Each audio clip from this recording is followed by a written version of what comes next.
गंगातरंगरमणीजटाकलापं गौरीनिरन्तरविभूषितवामभागं नारायणप्रियमनङ्गमदापहारं वाराणसीं पुरपतिं भज विश्वनाथम। नमस्कार मित्रों, कास्टोडियम में आपका स्वागत है। श्री राम लला की स्थापना हो चुकी है और 22 जनवरी 2024 किसी भी भारतीय अथवा सनातनी के लिए बड़ा गौरव का विषय है। कितने बलिदानों के बाद हम आज अपने सभ्यता और हमारे संस्कृत के प्राण प्रभु श्री राम को स्थापित कर पाए। विश्व का यह अनूनतम एवं विलक्षण उदाहरण है कि विश्व में ऐसा कोई भी स्थान नहीं है कि जहाँ के बहुसंख्यक लोग अपने इष्ट अथवा अपने धर्म के जो पुरोधा हैं, महापुरुष हैं, अपने इष्ट हैं, उनकी स्थापना करके पूजन करने के लिए इतने दिनों तक का, सैकड़ों वर्षों का इंतजार, दुख, पीड़ा, बलिदान और अनगिनत कठिनाइयों का सामना करते हुए स्वतंत्र भारत होने के बावजूद भी आज एक न्यायिक प्रक्रिया से गुजरते हुए भगवान श्री राम को स्थान प्राप्त हुआ है। एक तरफ तो ये बड़ा गौरव का विषय है और दूसरी तरफ हमारे सनातनियों के लिए कष्ट का विषय है कि हमारे स्वतंत्र राष्ट्र में हिंदुत्वों के लिए, भारतीयों के लिए, जिनका कोई भी अन्य राष्ट्र सहयोगी नहीं है, भारत में हिंदू पंथ को मानने वाले, सनातन को मानने वाले सिर्फ भारत में ही उनकी इस प्रकार की दुर्दशा है। यह कष्ट का विषय हो सकता है। आज एक मित्र ने पूछा कि श्री राम लला स्थापना के आपके ज्योतिषीय विचार क्या है, गणना विचार क्या है। अगर आप कुछ अपने विचार रख पाए तो बड़ी हम लोगों को मार्गदर्शन मिलेगा। हालांकि काशी के विद्वान जनों ने शोध करके 22 जनवरी का समय तय किया था, लेकिन एक ज्योतिषी होने के कारण, एक दैवज्ञ होने के कारण जब कोई प्रश्न पूछता है तो उसका विश्लेषण, उसका आकलन करने का दायित्व भी हम दैवज्ञों का भी है। और इस कड़ी में मैं आज श्री राम लला स्थापना जन्मांग का जो जन्मांग काल बनाऊंगा, उसको 5 विधियों के द्वारा उसे व्यक्त करूंगा कि पांचों विधि जो फलादेश की 5 विधियां हैं। एक शास्त्रीय विधि है पराशर ऋषि की, जो गणनाएं हैं वो एक शास्त्रीय विधि से जो हमारे पास पहुंची हैं, वो एक शास्त्रीय विधि है। हम उसके जन्मांग द्वारा देखेंगे। द्वितीय चरण में हम नैसर्गिक कुंडली द्वारा देखेंगे कि वास्तव में क्या कहते हैं। और यहाँ बड़ा गौरव का विषय है कि चूंकि मेष राशि लग्न में ही है और इसलिए हमें नैसर्गिक और पराशरी में अंतर नहीं मिल रहा है। और इस दृष्टि से देखें तो दक्षिण भारत की नाड़ी ज्योतिष द्वारा भी अगर हम विश्लेषण करेंगे तो हमें मेष राशि लग्न प्राप्त होने से भी बहुत ज़्यादा सहूलियत मिल जाती है और बहुत सीखने वाले हमारे विद्यार्थियों के लिए बड़ा उत्तम रहेगा। और चौथा है प्रतिस्थापक, डिस्पोजिटर थ्योरी। और 5वां है कि कृष्ण मूर्ति के द्वारा, नक्षत्रों की विधि द्वारा हम इसे जान जाएं कि जो काल में स्थापना हुई है उसमें नक्षत्र क्या कहते हैं। एक विधि का और बहुत प्रयोग करते हैं, लेकिन वो अधिकतर विद्यार्थियों के लिए जटिल होने के कारण वो और बहुत ही कठिन होने के कारण हम उसका कभी कभार प्रयोग करते हैं जब ये विधियां लोगों को सही प्रेडिक्शन न दे पाए। और वह सर्वतोभद्र चक्र विधि।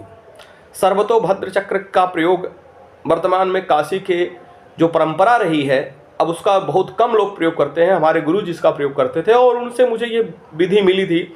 और सर्वतोभद्र चक्र की जो विधि है उसमें नाम, स्थान, काल, तो मेदिनी जो मेदिनी प्रणाली है और सर्वतोभद्र प्रणाली है उसमें काफ़ी समानताएं हैं, मैं ऐसा मानता हूँ। क्योंकि मुझे लगता है कि दोनों में लगभग जो है नक्षत्रों के आधार पर इसका वो करते हैं। तो 5वां विधि को मैं भी यहाँ छोड़ रहा हूँ, सिर्फ नवांश का मैं प्रयोग करके इन्हें इसे एक रूप से मैं देखने का समझाने का प्रयास करूँगा। तो इन 5 विधियों के द्वारा हम लोग देखेंगे कि वास्तव में जो भगवान प्रभु श्री राम लला की स्थापना का जो जन्मांग है वो उस विषय में क्या कहते हैं। हम इसकी एक सीरीज बनाएंगे, अभी यह प्रथम सीरीज है। तो जैसे जैसे हम आगे बढ़ेंगे आप इस सीरीज को वैसे वैसे आगे बढ़िएगा। तो आज हम श्री राम लला स्थापना जन्मांग बना लिए हैं और श्री गणेशाय नमः का नाम लेकर और श्री गुरुचरण कमलेभ्यो नमः अपने गुरु का स्मरण करके 22 जनवरी 2024 समय 12:29 मध्याह्न अयोध्या के मीन टाइम पे मैं एक जन्मांग बनाया हूँ और इस पे ही अब विश्लेषण किया जाएगा शास्त्रीय जन्मांग द्वारा, नैसर्गिक कुंडली द्वारा, नाड़ी ज्योतिष द्वारा, नवांश द्वारा और डिस्पोजिटर थ्योरी जिसको हिंदी में प्रतिस्थापक विधि कहते हैं, इनको देखा जाएगा। यानी क्लासिकल मेथड, नेचुरल होरा मेथड, नाड़ी एस्ट्रोलॉजी और D9 मेथड के साथ साथ डिस्पोजिटर थ्योरी। तो हम शुरुआत करते हैं भगवान श्री राम लला के जो नैसर्गिक विधि है, नैसर्गिक विधि से। नैसर्गिक विधि में हम देखते हैं कि जन्म मेष राशि जो मेन राशि है और जो नैसर्गिक है, दोनों मेष राशि भी है और लग्न भी मेष राशि है। बहुत बड़ा सौभाग्य का विषय है कि मेष राशि कहते हैं कि जो जब हम जातक मेष राशि में पैदा होता है तो उसके अंदर एक अतीव अग्नि तत्व की ऊर्जा होती है और अग्नि तत्व की ऊर्जा जो होती है, ऐसा जो है काल जो भगवान का स्थापना किया गया है बहुत अति उत्तम है। और जैसा कि मैं अपने विद्यार्थियों से बात कहता हूं कि अग्नि तत्व धर्म के राह पे चलने के लिए लोगों को प्रेरित करता है, इसलिए मैं अग्नि तत्व को धर्म राशि भी कहता हूं। पृथ्वी को अर्थ राशि, वायु तत्व को काम राशि और जल तत्व को मोक्ष राशि कहता हूं। तो धर्म अर्थ काम मोक्ष, धर्म अर्थ काम मोक्ष, धर्म अर्थ काम मोक्ष, ये 4 राशियों का जो संयोजन होता है तो धर्म पे जो भगवान राम की लला का जो जन्मांग है जिस पे गुरु बैठे हैं, और जब भी लग्न में गुरु बैठते हैं तो हमारे शास्त्रों में ऐसा वर्णन आता है कि यस्य केंद्रस्थ बृहस्पति मत्त मातंग जूथा नाम सतहंती च केसरी। 100 हाथियों के बराबर एक सिंह ऐसे ही बैठा रहता है और उसके विभिन्न प्रकार के जो थोड़े बहुत दोष हैं उनका नाश भी कर देता है। तो ये तो बड़ी दुर्लभ बात है कि अग्नि तत्व में बृहस्पति बैठा है और बृहस्पति जाके नवम मतलब धर्म भाव का कारक होकर, उच्च धर्म भाव का कारक होकर लग्न में बैठा है और उसकी दृष्टि पंचम भाव, नवम भाव और सप्तम भाव से जाकर पुष्ट हो रही है। ये एक दुर्लभ संयोग है कि जिस व्यक्ति के धर्म जन्मांग में बृहस्पति बैठते हैं उन्हें अनायास ही अधिकतर चीजों की प्राप्ति हो जाती है, उन्हें उसके लिए प्रयास नहीं करना पड़ता। इसलिए भगवान राम लला की स्थापना का जो समय है वह अयोध्या को नई ऊंचाइयों पर, नई धार्मिक चेतना में, नई भौतिक आध्यात्मिक ऊंचाइयों को छूते हुए विश्व में प्रचलित बनाएगा, विश्वविख्यात बनाएगा। और विश्व में जो दक्षिण भारत का तिरुपति बालाजी का मंदिर है, जो अब तक विश्व में सर्वत्र अपनी अनोखी कर प्रणाली के लिए, अपनी अनोखी व्यवस्था के लिए विश्व प्रसिद्ध है, वहां का भी रिकॉर्ड तोड़ने की स्थिति आ जाएगी। क्योंकि जब बृहस्पति लग्न में बैठता है तो धर्म की चेतना, भौतिक ऊर्जा की चेतना, विभिन्न प्रकार की चेतनाओं को समृद्ध करता है। और धर्म तत्व में मेष राशि में नवम का नवमेष होकर आकर बैठा है और यही इसके गुरु की 2 राशियां हैं, एक नवम भाव में धनु राशियां हैं और दूसरी द्वादश भाव में मीन राशि। मीन राशि मोक्ष का कारक है, तो मोक्षेश स्वयं लागे जाकर धर्म में बैठा है। इसलिए मोक्ष का जो कारक है भगवान बृहस्पति, वो लग्न में बैठकर इस दिव्य मूर्ति में मोक्ष और धर्म का भाव भरेंगे और भारतीय जो जनमानस है वो एक निश्चित आध्यात्मिक उन्नति से भर जाएगा। वह स्वार्थपरता, चोरी, बेईमानी, राम राम की जो कल्पना है उनको साकार करने के लिए इनके विरुद्ध खड़ा होगा। और निश्चित रूप से ये आप भविष्य में देखेंगे कि ये एक गुण जिसको हम कहते हैं भगवान का, जो भगवान श्री राम का जो एक अनक गुण है कि अधर्म के लिए, जो अनक के लिए धनुष धारण करना और अपने प्रेम के लिए, भक्त के लिए अपने हृदय के कपाट खोल देना, ये दोनों ही गुण ये निश्चित रूप से गुरु बृहस्पति जो है वो पूरा करेगा। और इस मजेदार बात यह है कि लग्न का भाव, लग्न का स्वामी मेष राशि का स्वामी मंगल होता है और वो चलकर स्वयं जाकर दशम स्थान पे धर्मस्थ भाव में बैठ गया है। तो धर्म अर्थ काम मोक्ष, धर्म अर्थ काम मोक्ष, धर्म मतलब लग्न का मालिक भी धर्मस्थ होकर गुरु के राशि में जा गया है और गुरु जो स्वयं धर्म और उच्चता का स्वामी है वो जाकर लग्न में बैठ गया है। तो यहाँ एक राशि परिवर्तन, परम राजयोग की सृष्टि हो गई है कि नवम का मालिक जो है गुरु के घर चला गया है। गुरु के घर, गुरु अपने शिष्य के घर गया और शिष्य गुरु के घर के आकर एक दूसरे की सेवा, बोध, ज्ञान और वैराग्य की स्थिति उत्पन्न कर रहे हैं। तो भगवान राम धर्म क्षेत्र में चले जा गए हैं और अपने गुरुमुखी हो गए हैं। तो जो मंदिर का ऊर्जा है वो अपनी सांस्कृतिक चेतना, आध्यात्मिक चेतना के लिए निश्चित रूप से उत्तम है। अर्थ की दृष्टि से द्वितीय भाव में चंद्रमा बैठा है तो निश्चित रूप से आप विश्व में एकमात्र ये मंदिर है जहां लोगों का दान इतना मुक्त हस्त से, मुक्त कंठ से लोगों ने प्रशंसा की कि भगवान राम की अद्भुत बड़े ही मनोहारी छवि दिखने को मिली, वह मंदिर भी मिल गई है। और भगवान की कृपा देखिए कि वृष राशि में उच्च का चंद्रमा अर्थ भाव में, धर्म अर्थ उच्च का होकर बैठ के जो भगवान श्री राम का जो धना कोष है, जो कोष है उससे इतनी शांति, इतनी समृद्धि, इतनी आनंद प्रदान कर रहा है कि लोग जैसे जैसे दर्शन के लिए आते आ रहे हैं मुक्त खंड से इस मंदिर के लिए दान देते चले जा रहे हैं। और इसकी जो इसकी पराकाष्ठा होगी दान की वो अद्भुत है। एक छोटा सा छोटा तिनके के समान, गिलहरी के समान भक्त का भी अपनी योगदान है और बड़े बड़े जो धन्ना सेठ है उनका भी भगवान के प्रति प्रेम अनायास ही छलक पड़ा है। तो इस राष्ट्र का सौभाग्य है कि एक छोटा सा भगवान राम के काज में एक जैसे गिलहरी अपनी संवेदनाएं, अपनी सेवा, अपनी शुश्रूषा प्रस्तुत करता है, वैसे ही महाबली हनुमान से लेकर लंकापति नरेश, विभीषण तक भगवान राम के काज में जुड़ जाते हैं। ऐसे ही यह कुंडली में छोटा सा छोटा व्यक्ति भगवान का स्नेही भक्त अपना दान देते हुए इस राजकोष को, इस मंदिर के कोष को सुखी, समृद्ध और इतना ज्यादा वैभव प्रदान कर रहा है। ये अद्भुत है, अद्भुत है और अकथनीय है। और एक बात और देखिए कि द्वितीय स्थान के जो स्वामी हैं, विष राशि के जो स्वामी हैं, वो शुक्र होकर स्वयं फिर जाकर उच्चता प्राप्त करते हुए नवम भाव में बैठ गए हैं। और ये अद्भुत संयोग है कि शुक्र जाकर नवम भाव में बैठ जाए तो वहां धर्म के साथ साथ वैभव और भौतिक और आध्यात्मिक दोनों गुणों का वैभव समान हो जाता है। दिव्य है ऐसी कुंडली, अद्भुत है ऐसी कुंडली।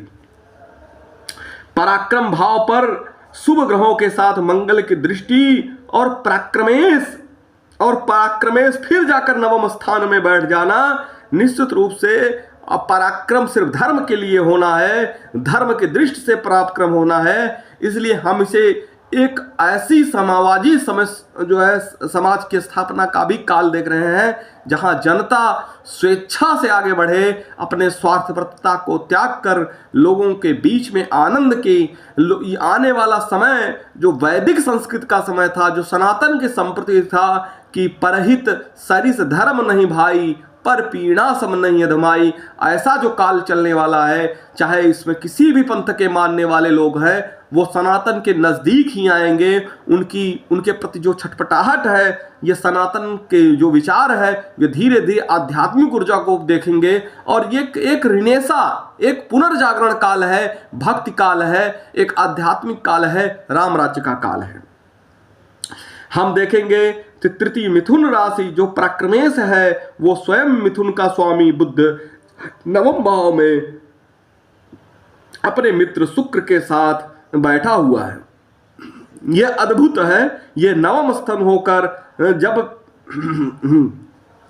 पराक्रमेश नवम भाव में बैठे, तो ऐसे व्यक्ति, ऐसे मंदिर का जो पराक्रम होता है वो राष्ट्रीय स्तर का मुद्दा बनता है। और निश्चित रूप से भगवान राम की लाल की स्थापना राष्ट्रीय ही नहीं बल्कि अंतर्राष्ट्रीय स्तर का मुद्दा बन गया।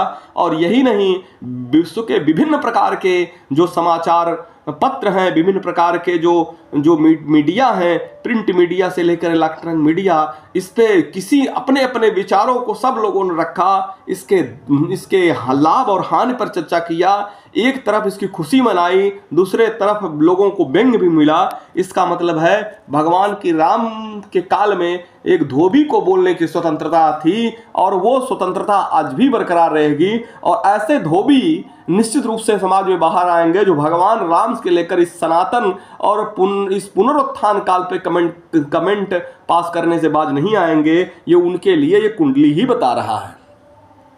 अब हम इसके चौथे चरण में आते हैं। जो चौथा भाव है वो सुख का भाव है, वो शांति का भाव हो, वो स्नेह का भाव है, वो जो है गृह का भाव है।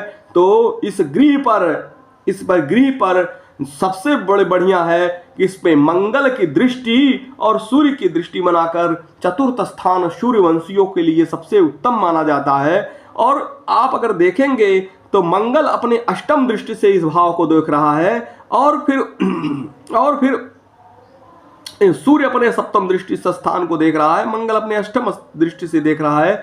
तो सूर्य और मंगल की दृष्टि इस कि किले रूपी प्राचार की रक्षा करेंगे। मतलब सूर्य हो गया प्रशासनिक व्यवस्था, और मंगल हो गया कि सेना से लेकर आर्मी की व्यवस्था, मतलब पुलिस और प्रशासन निश्चित रूप से अपने प्रोटोकॉल की तरह से इस मंदिर को सुरक्षा प्रदान करेंगे, जिसके कारण आने वाला समय निश्चित रूप से इसकी सुरक्षा तगड़ी रहेगी। इसलिए जनता को थोड़ी समस्या हो सकती है, जनता को थोड़ा यहाँ प्रोटोकॉल नहीं मिल पाएगा, बड़े बड़े लोगों को प्रोटोकॉल मिलने में समस्या आ जाएगी, क्योंकि यह स्थान एक तरह से दर्शन का अद्भुत संयोग है, और यह अद्भुत है अपने आप में, यह दिव्य है।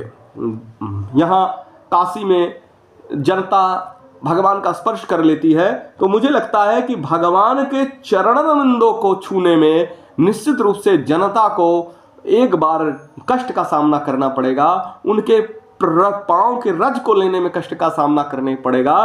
क्योंकि यहाँ सूर्य और मंगल की दृष्टि ये बताती है कि वहाँ पुख्ता इंतजाम के चलते, अनुशासन के चलते, सुरक्षा व्यवस्था के चलते जनता के मन में भगवान श्री राम के चरणों का स्पर्श करने में थोड़ी दिक्कत निश्चित रूप से आएगी। अपने गृह के भाव में नहीं आएगी, दर्शन तो मिलेगा, लेकिन उनको एक अंदर से जनता को, क्योंकि चतुर्थ भाव जनता का भी है, जनता वहाँ की व्यवस्था के प्रति थोड़ी सी नाराज जरूर रहेगी, क्योंकि उन्हें लगेगा इतने दूर से हम आए और भगवान का सिर्फ दर्शन हो पाया, काश उनके चरणारविंद का रज मिल पाता। ये कष्ट निश्चित रूप से जनता को सदैव बना रहेगा।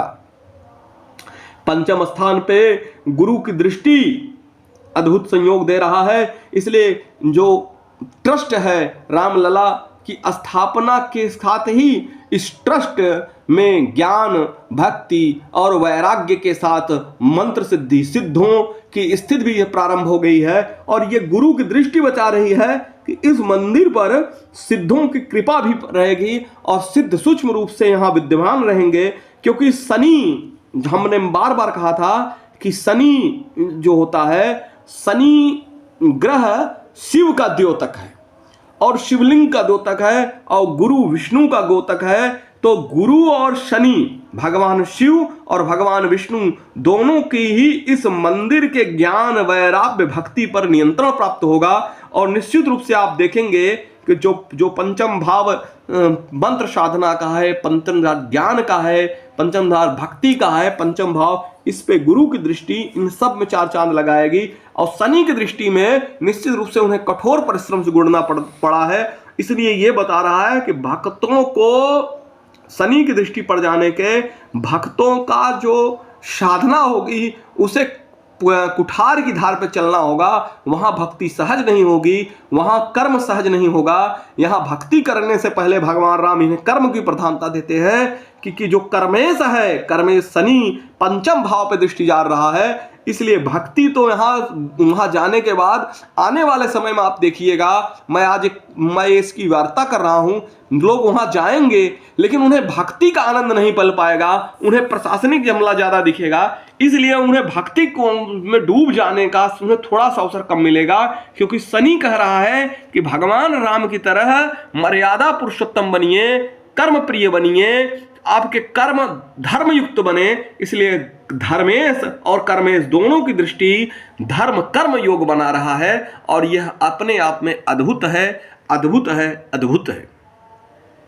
छठे स्थान पे केतु, छठा भाव जो रिप रोग ऋण का है, इस स्थान पे केतु की स्थापना रोग, ऋण और रिपु को निश्चित रूप से थोड़ा सा उन्हें फ्री करेंगे, जिसके कारण वहां की प्रशासनिक संबंधित दिक्कतों का सामना अवश्य होगा। क्योंकि अगर इस स्थान पे राहु रहता तो निश्चित रूप से भगवान राम के शत्रु पराभूत हो जाते, लेकिन अब ये कुंडली केतु बन जाने से वो उसके जो शत्रु होंगे, जो उसके विपक्ष में होंगे, निश्चित रूप से उनके ये मंदिर टारगेट पे रहेगा।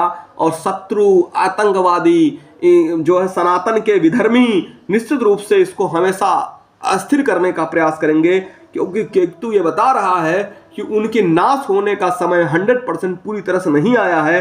अगर यही राहु यहाँ होता और केतु यहाँ होता तो निश्चित रूप से विश्व का कोई भी व्यक्ति इस मंदिर की तरफ आंख उठाकर भी 1000 सालों तक न देख पाता। लेकिन चूंकि केतु बैठ गया है, इसलिए विधर्मियों को, सनातन द्रोहियों को और आतंकवादियों को निश्चित रूप से इस क्षेत्र में प्रवेश का अवसर मिलेगा।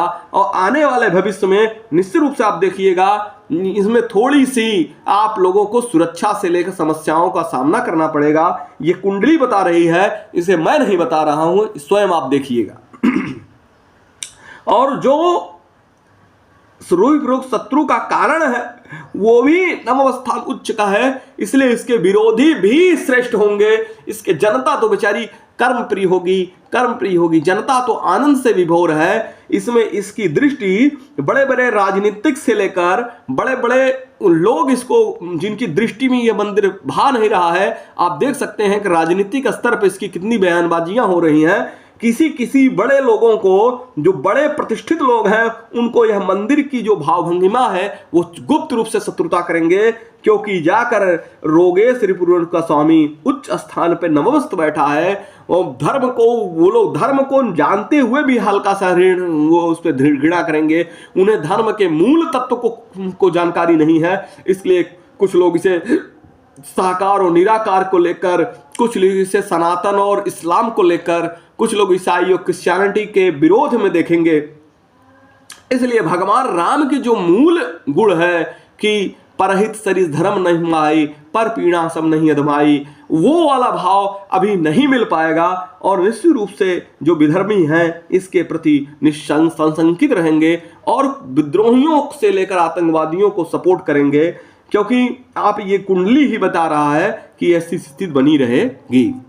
तीसरी बात, अगर आप देखिए सप्तम स्थान पर, तो सप्तम भाव का जो स्वामी है जो वो है शुक्र, और वो भी नवमस्त बैठा है। ये तो बहुत अच्छी विचारधारा है कि भगवान राम जो है, जो विग्रह है, विग्रह पे जो जनता आएगी दर्शनार्थी लिए, उन्हें निश्चित रूप से दर्शन करके अद्भुत आनंद की प्राप्ति होगी। सप्तमेश जनता के हृदय का सूचक है। अगर चतुर्थ स्थान जनता है तो सप्तम भाव भी जनता है। चतुर्थ स्थान जनता का हृदय है तो जनता का हृदय भी सप्तम स्थान है। इसलिए इनके से दशम और इससे चतुर्थ का जो भाव है वो जनता और धर्म और कर्म के संगम से मिलकर ये आई है। इसलिए जितने लोग दर्शनार्थी आएंगे वो निहाल होंगे, लेकिन उन्हें कष्ट का सामना करना पड़ेगा, उन्हें जो है प्रशासनिक और उसके दुश्वारियों को झेलना पड़ेगा, और उन्हें थोड़ी सी मन में आनंद की अनुभूति तो जरूर होगी, लेकिन उन्हें थोड़ा मन में शंका भी उत्पन्न होगी, क्योंकि जो सप्तमेश है शुक्र वो जाकर नवमस्थ बैठा है, और नवमस्थ बनने से उसे भौतिक संसाधन की दृष्टि ज्यादा दिखा रहा है, अध्यात्म की मार्ग पे शुक्र में थोड़ी सी कमी कर रहा है। लेकिन गुरु की सप्तम दृष्टि बताता है कि भगवान की दृष्टि में जितने भक्त आएंगे उनका निश्चित रूप से आध्यात्मिक उन्नति ही होनी है, उनके कार्मिक उन्नति होनी है, उनके भौतिक उन्नति होनी है, क्योंकि ये जनता की भौतिक उन्नति का द्योतक है। जनता की ये सप्तम स्थान पे गुरु की दृष्टि और सप्तमेश जाकर नवम गुरु के भाव में बैठ जाना, यह एक आध्यात्मिक और भौतिक दृष्टि से देखने के लिए बहुत ही उत्तम है। अब अगर हम अष्टम स्थान को देखें तो अष्टम का स्वामी नवमस्थ है। इसका मतलब इस जो है जो धरा है, इस धरा के जो भूमि है, इस धरा के जो गूढ़ तत्व हैं, वैदिक जो अनुसंधान है, इस मंदिर के आसपास की अनुसंधान, ज्ञान, वैराग्य सिद्धि की प्रक्रिया में थोड़ी वृद्धि होगी, उच्चता प्राप्त होगा, क्योंकि अष्टमस्थ जो है वो नवम भाव में चला गया है, और नवम जाने से अपना भाव अष्टम हो गया है। इसलिए अभी भी इस मंदिर में लगातार सुधार, लगातार व्यवस्थाएं, लगातार रिसर्च ये आगे बढ़ेंगी, और इसकी प्रक्रिया प्रारंभ हुई है, और ये एक लंबी चलने वाली प्रक्रिया है, ये अभी बंद नहीं होनी है। और नवम भाव अष्टम भाव के उपरांत नवम भाव हम आपको दिखा ही रहे हैं। नवम भाव में ये धनु राशि है, और धनु का स्वामी जाके लग्न में बैठा है, त्रिकोण का स्वामी केंद्र में बैठ गया है। ये तो बहुत अद्भुत बात है। ये मैं अपने शुरुआत में ही कह चुका हूँ कि धर्म लग्नस्थ है और लग्न धर्मस्थ है। इसका मतलब है कि भगवान का जो दर्शन है, भगवान राम लला का जो दर्शन है, वो भक्त और भगवान के बीच में किसी विचार के अवरोध को हटा देता है। उनके दर्शन मात्र से वो आनंद की प्राप्ति होगी कि जो उनके स्पर्श में, भगवान बाबा विश्वनाथ जी के स्पर्श में भी वो आनंद नहीं है। इसलिए निश्चित रूप से आप देखेंगे, जब मैं दोनों मंदिरों, दोनों जगहों की तुलना करता हूँ, दोनों ऊर्जाओं की तुलना करता हूँ, तो भगवान राम का दर्शन करने से जो आनंद की प्राप्ति होगी वह भगवान विश्वनाथ जी के स्पर्श से जो प्राप्ति होती है वही समान है। इसलिए निश्चित रूप से यह अद्भुत और विलक्षण संयोग की स्थिति बनी हुई है। और अगर आप देखेंगे कि जो दसम स्थान है वो दसम स्थान है, दसम स्थान पे सूर्य बैठा हुआ है, और आप देखते हैं कि मूर्ति की स्थापना का जो काल है वह भगवान सूर्य नारायण के उत्तरायण में हुआ है।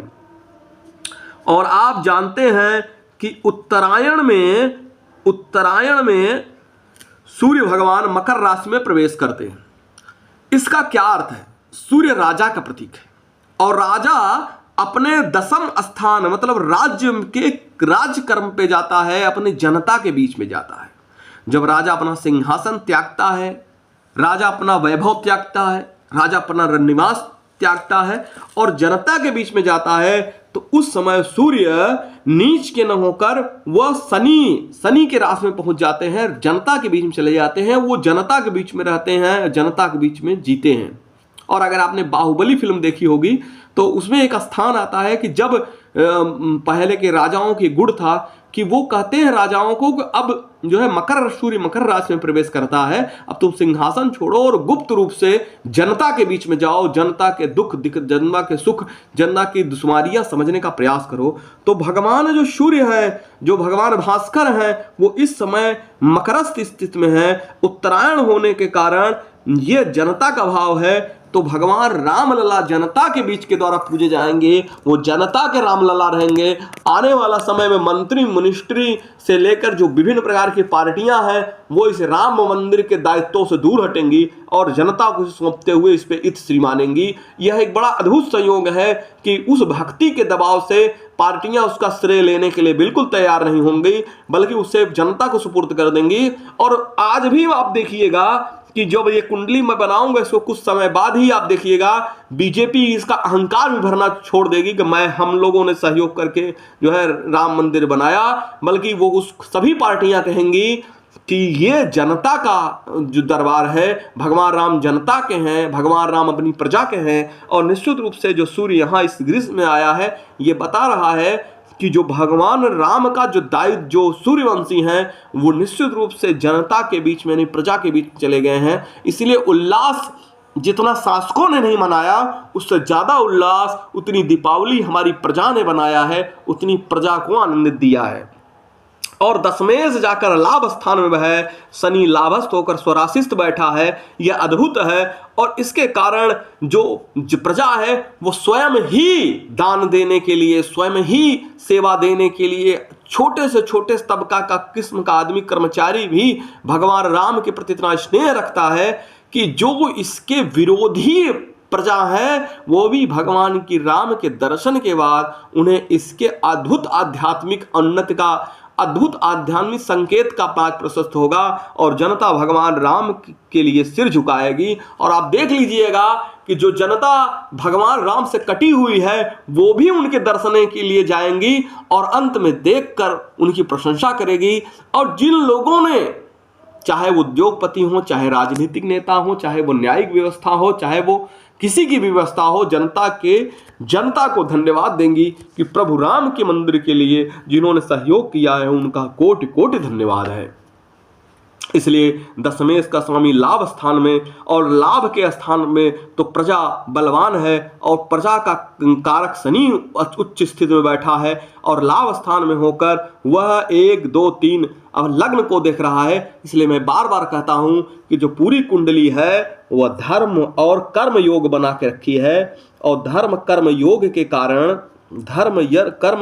कारण आने वाला समय जो है प्रजा के उन्नति और आध्यात्मिक उन्नति, प्रजा के उन्नति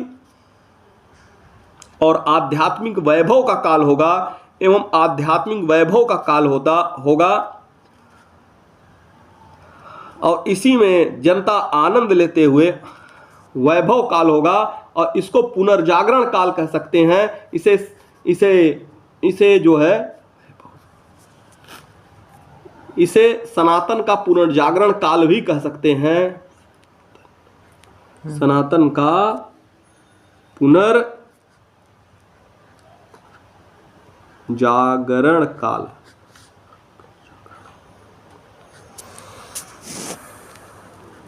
पुनर्जागरण काल होगा और अद्भुत है। इसलिए इस पूरी कुंडली को हमने विश्लेषण किया है।